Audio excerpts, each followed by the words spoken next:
Tenemos ya una primera pregunta que viene a través del Facebook de Orlando Castellón y no sé si Henry o José Luis nos pueden contestar, que indica cuáles son los costos relativos de la deuda y de los créditos en términos de plazos, de gracia y tasas de interés. ¿Tenemos algo, José Luis, Henry? Sí, sí podemos, obviamente hemos visto estos indicadores. En términos de plazo, los diferentes contratos varían entre 180 y 240 meses, ¿no? En términos de gracia, varían entre 36 y 72 meses. La tasa de interés, bueno, depende del crédito, porque a lo largo del tiempo está variado, pero está entre 2% y 3%. Pero hay que añadir ahí que hay también las tasas de compromiso, que son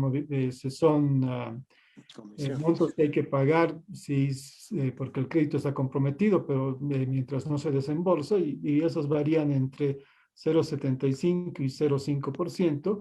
Y hay también una tasa de administración que varía entre el 1% y el 0,5%, ¿no? ¿Y cuál es tu criterio sobre estas condiciones respecto a otros tipos de financiamiento?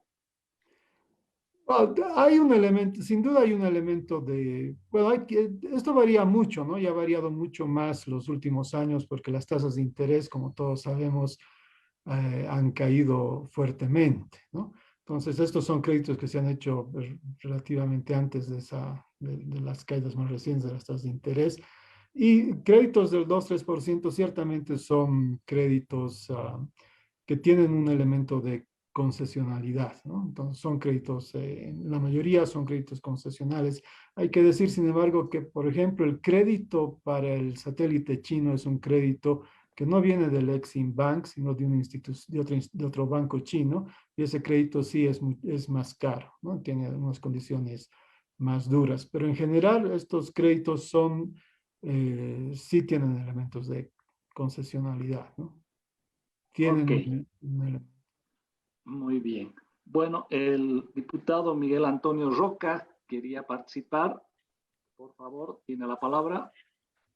Muchas gracias y creo que mi participación en este caso va a ser más en mi calidad, mi condición de ingeniero de carreteras, que he trabajado décadas en el sector y es de esas vivencias y obviamente de una vista panorámica de lo que quiero hablar y contribuir a esto. Primero, felicitar a los autores del libro, realmente muy, muy interesante todo lo que han plasmado en blanco y negro, muy sistematizado.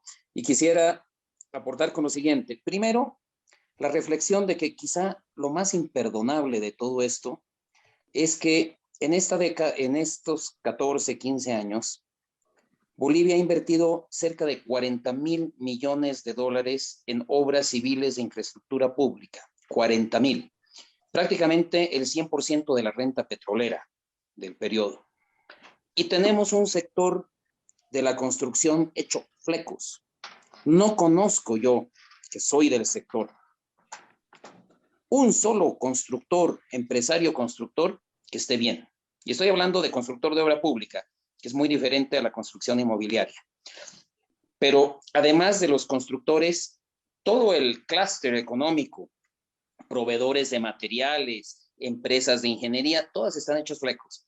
Con 40.000 millones no hemos desarrollado la más mínima capacidad técnica, no se han desarrollado institutos de capacitación, seguimos con técnicas obsoletas de hace 40, 50 u 80 años en lo que es, digamos, pavimentos, ¿no? El mundo funciona con emulsiones asfálticas, que es un tema, ¿no? Mucho más amigable con el medio ambiente, y aquí seguimos diluyendo con queroseno. O sea, como se hacía, como en el resto del mundo se hacía hace 50 años. A ese nivel llegamos. Entonces, es lo más frustrante. Eso como contexto general de lo terrible del capital corrosivo, ¿no? La otra reflexión rápida, en el periodo de análisis, básicamente la deuda externa aumentó 10.000 millones de dólares y de esos 10.000 millones, solo 1.000 han sido de China, ¿no? El resto ha sido de otras fuentes. Sin embargo, nos dice José Luis Evia que se han llevado 6.000 millones en contratos. Quiere decir que 5.000 millones no tendrían por qué haber ido a los chinos. La siguiente reflexión, y esto lo digo con mucho conocimiento de causa, hemos atraído en este periodo a empresas de segunda de países aproblemados, por decir menos. Con ese nivel de inversión, 40.000 millones, te debería haber atraído a las mejores empresas del mundo entero. Y hemos atraído, aparte de los chinos, a empresas de Venezuela, a empresas de España y de Portugal cuando estaban esos países quebrados, Argentina, ¿no? No han venido los principales jugadores del sector de la construcción del mundo, que sí llegaron a Chile, a Perú, a Colombia, ¿no? A toda la región, pero a Bolivia no. Y aparte, los chinos. El otro elemento, las contrataciones. José Luis nos hacía una muy buena distinción de cuántos contratos y qué porcentajes se hicieron en contratación directa por excepción y 59% de licitaciones públicas. Pero no nos dejemos engañar con ese 59%. Primero, que lo que rige las contrataciones estatales es el decreto 181.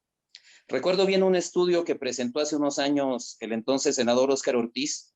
Había hecho un recuento.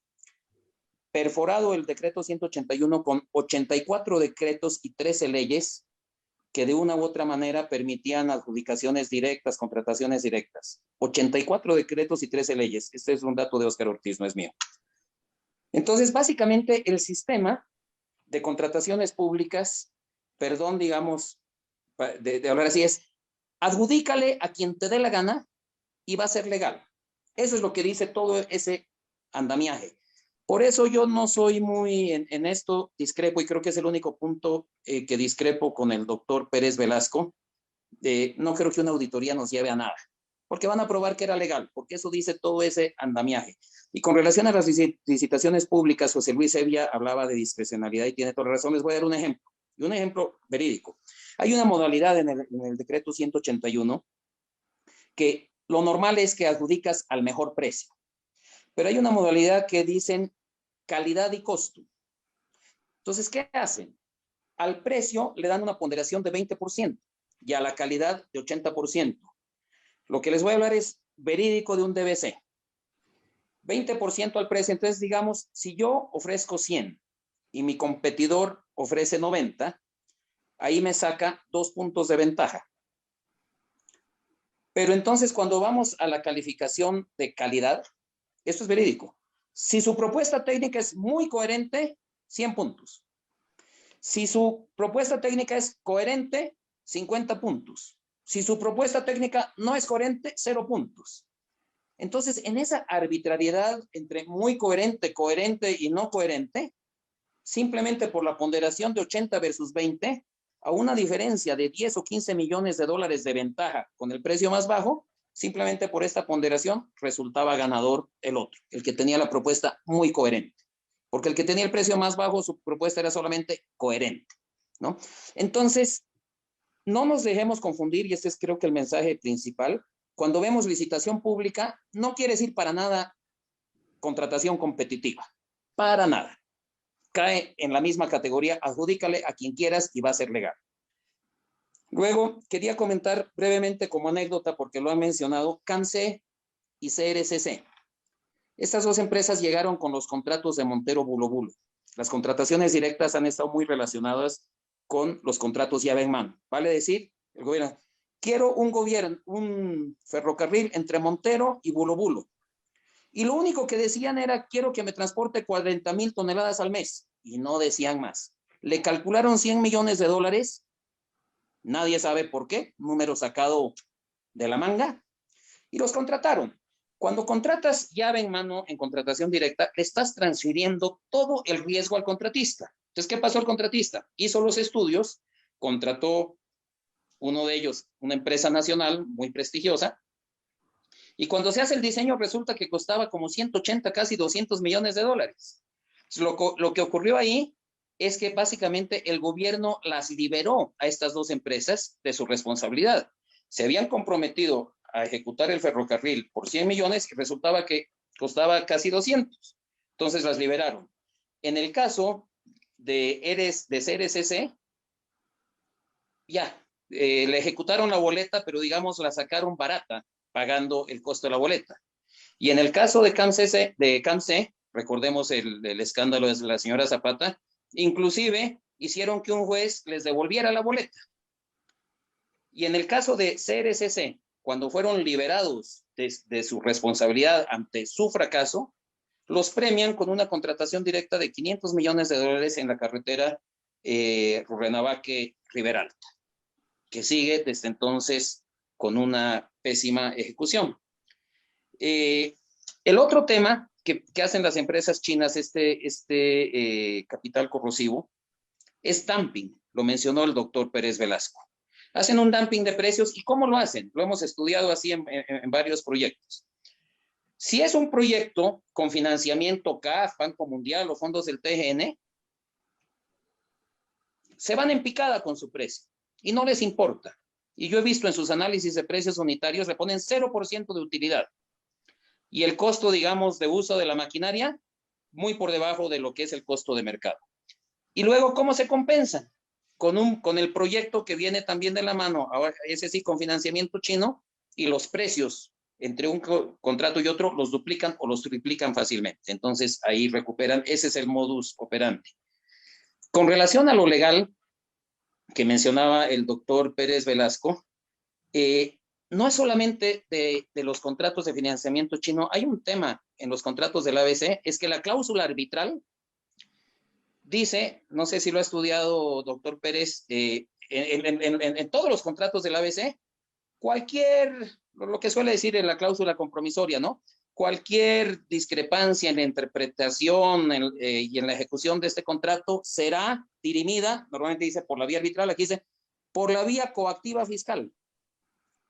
O sea, si tenemos discrepancia, te doy el garrote de la vía coactiva fiscal. Esa es la solución de controversias según el gobierno. Entonces, realmente, eso ha impedido que vengan empresas serias. Lo que decía al momento, vienen básicamente empresas directamente a la corrupción.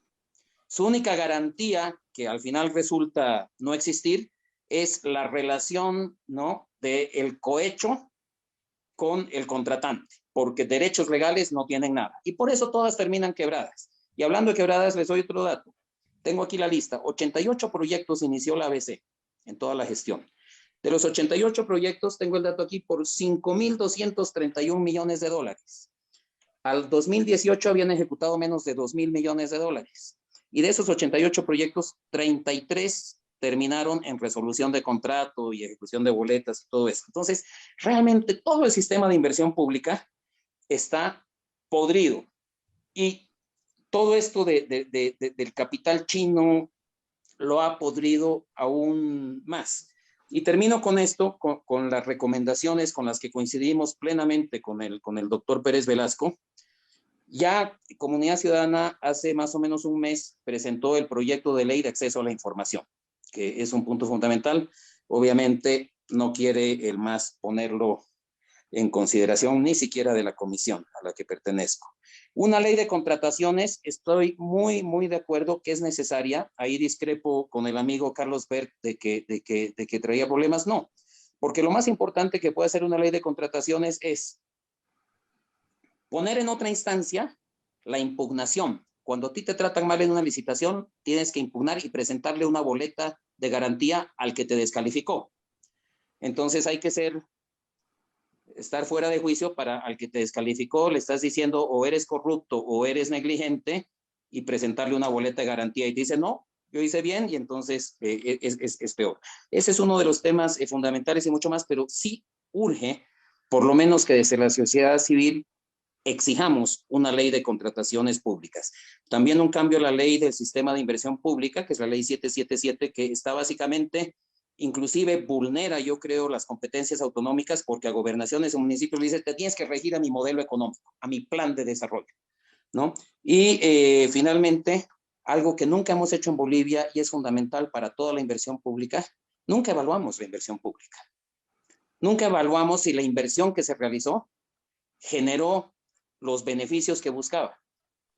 ¿no? Entonces hay otros países que con un pequeñísimo porcentaje, y cuando hablamos de pequeño puede ser entre el 0,2 y el 0,5% de la inversión pública, se genera un ente independiente que evalúa la inversión pública y genera medidas correctivas para que ésta sea cada vez más eficiente.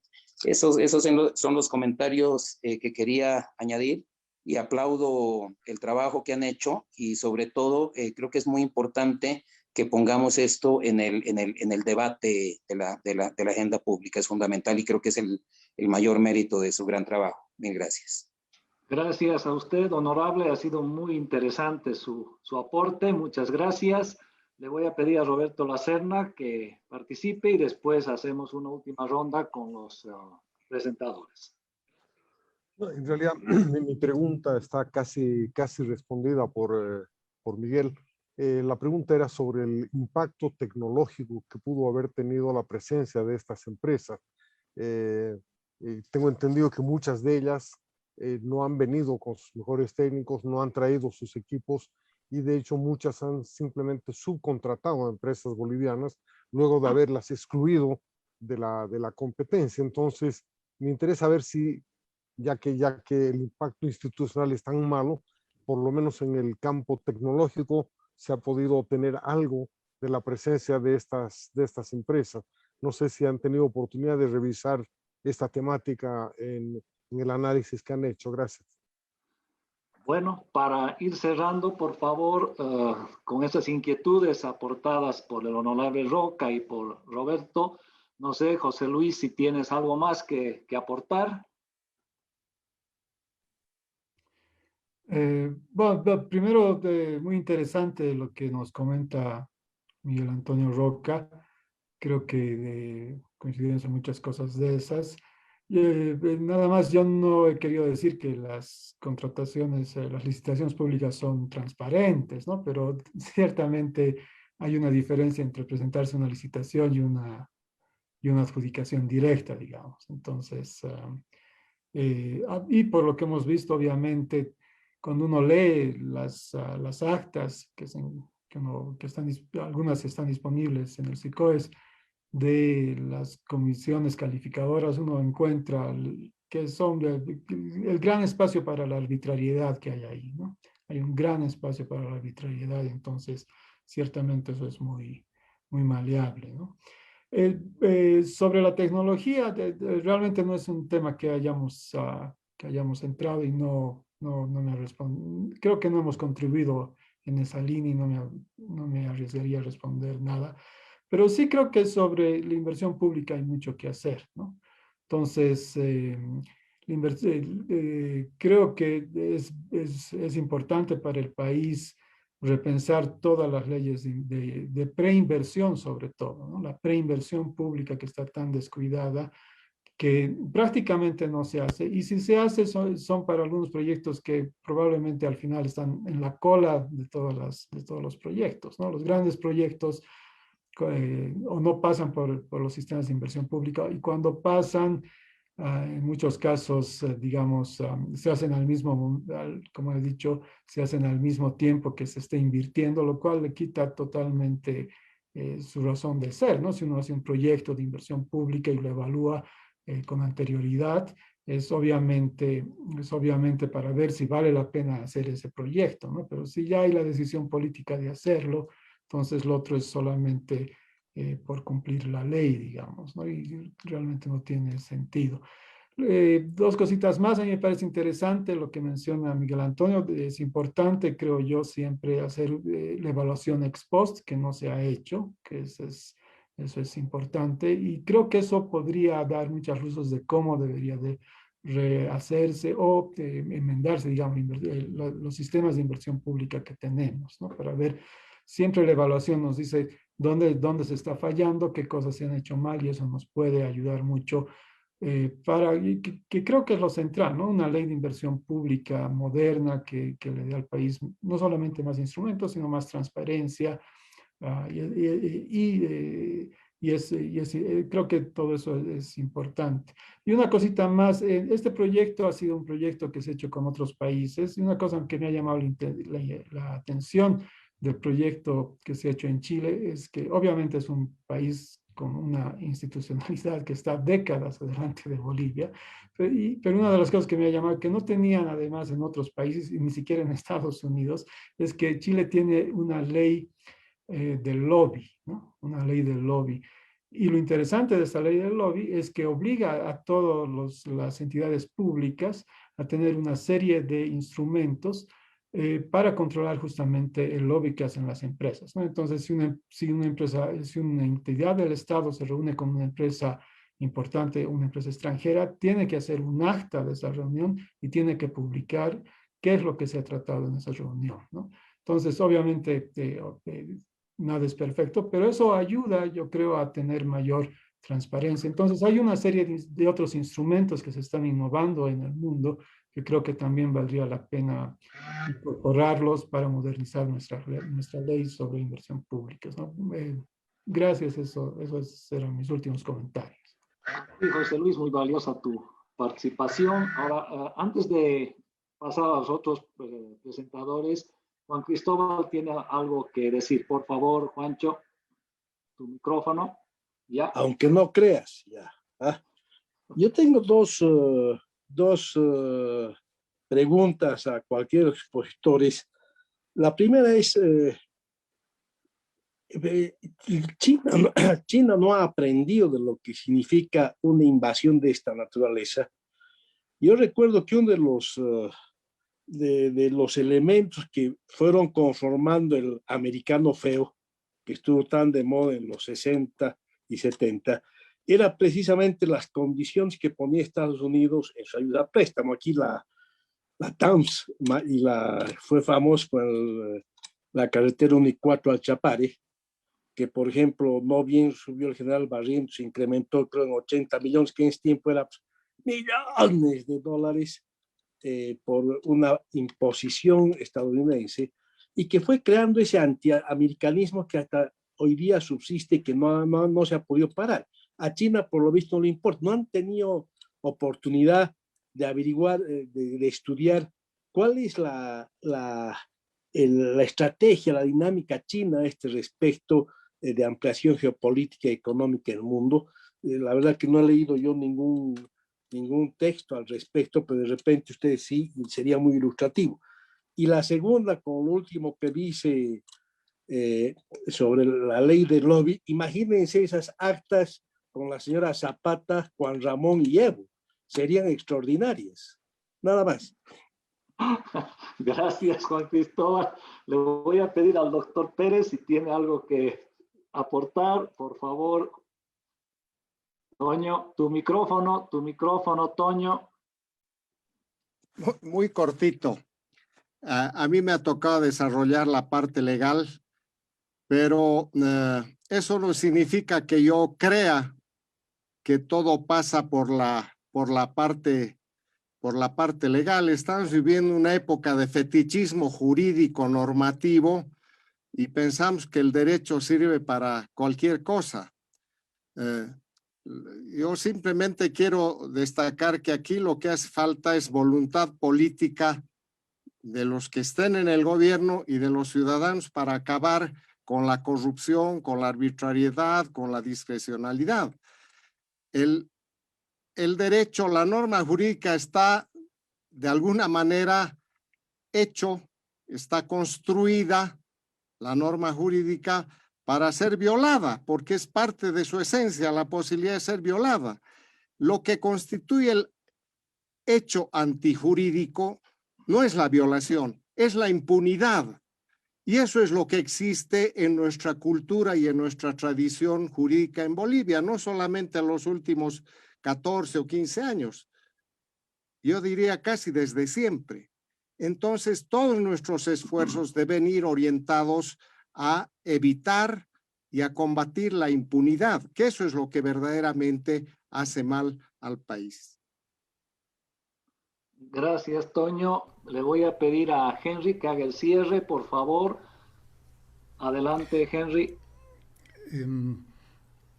Hablando de voluntad política, quisiera llamar la atención sobre un fenómeno importante que está ocurriendo estos días y en realidad estos últimos 2 años, ¿no? Y que tiene que ver con el hecho de que en países vecinos que en años anteriores se distinguieron por la capacidad que mostraron para captar importantes corrientes de inversión extranjera directa, resulta que ahora hay una caída de la inversión extranjera en esos países. Pienso concretamente en los casos de Chile, Perú, Argentina, naturalmente, eh, quizás también se puede hablar de Colombia, ¿no? Como sabemos, en todos estos países están ocurriendo movimientos políticos eh, de efectos sísmicos, ¿no? Y que parece que están dañando la credibilidad y la confianza del capital extranjero en estos países, ¿no?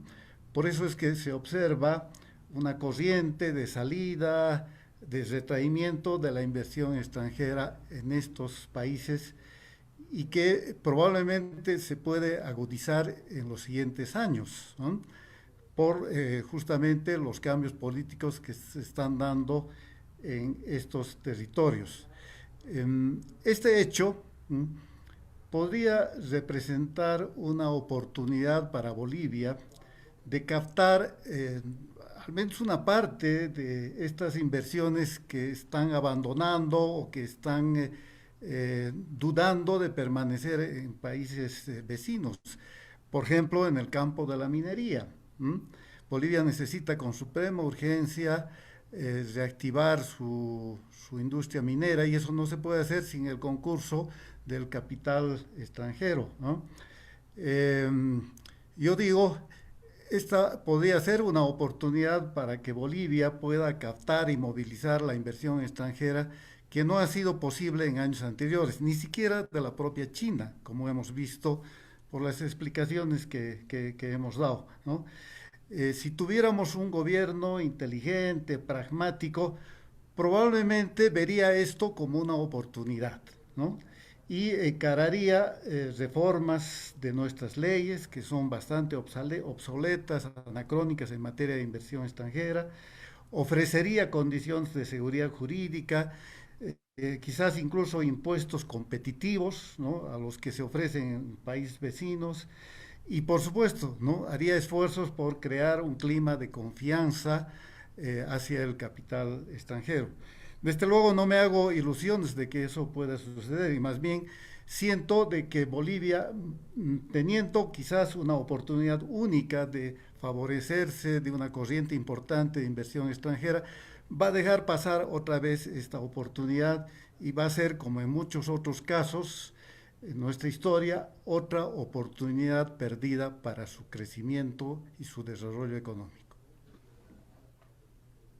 A ver, a los expositores, ninguno le ha contestado a don Juan Cristóbal. ¿No tienen algo sobre el tema de la imagen de China, sobre la estrategia que está manejando y cómo puede paliar probables deterioros de su imagen o no les preocupa? No sé si alguien de los expositores tiene algo. Henry, no sé si han trabajado algo sobre ese punto.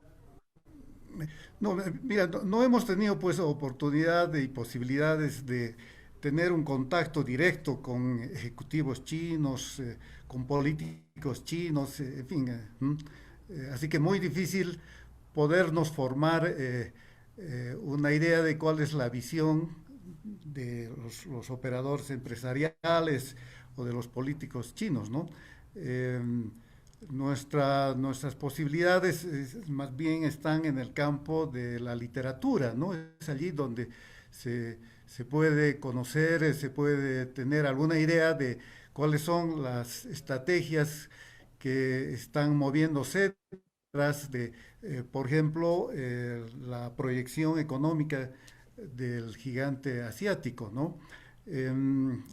Así que mucho no se puede decir al respecto, yo por lo menos no puedo decir mucho, salvo constatar que China está haciendo esfuerzos por desarrollar lo que los especialistas llaman una estrategia de poder blando, es decir, vender una imagen positiva de su país, ¿no? Y claramente esto, por ejemplo, se ve en el esfuerzo que hace China por vender su modelo económico, ¿no?, autoritario, que es muy exitoso, por supuesto, por el crecimiento extraordinario que mantiene desde hace 3 décadas atrás, ¿no? Vender ese modelo como un modelo alternativo y superior al modelo económico decadente del capitalismo occidental. Y lo cierto es que hay cada vez más personas en América Latina, por ejemplo, que parecen dispuestas a comprar ese discurso, ¿no? Ahora, yo diría, esta idea de vender una imagen positiva, es decir, esta estrategia de poder blando, puede chocar efectivamente con las consecuencias concretas, por ejemplo, de prácticas corrosivas que advertimos en la actuación de las empresas e incluso en los contratos de créditos que otorga el gobierno de China. Eso puede efectivamente ocurrir, eso podría socavar la credibilidad del discurso estatal chino, pero más allá de eso no puedo decir. Mira, no sé si han tenido oportunidad alguno de ustedes de hojear el libro de Robert Kaplan, Retorno a la ruta de Marco Polo, ¿no? Donde hace justamente un análisis de eso que tú decías, Henry, del poder blando, donde entra países, por ejemplo, los del sur, los ex países de la Unión Soviética, del lado asiático, incluyendo Afganistán e Irán, y les dice, no me preocupan tus problemas geopolíticos, con quién estás peleándote, a mí me interesa tu gas, me interesa tus ferrocarriles y tus puertos. Yo voy a invertir en gas, en ferrocarriles, en puertos, por encima de cualquier problema, o sea, de una manera totalmente pragmática, y está invirtiendo horrores de dinero en esos lugares, y los está convirtiendo pues en satélites suyos de una manera, como tú dices, Henry, absolutamente blanda. Es un tema que probablemente también se extienda a esta parte del mundo. Es lamentable que el pragmatismo chino no se replique en el caso de la actitud y del comportamiento de nuestro propio gobierno. Déjenlo hablar al doctor Pérez. Doctor.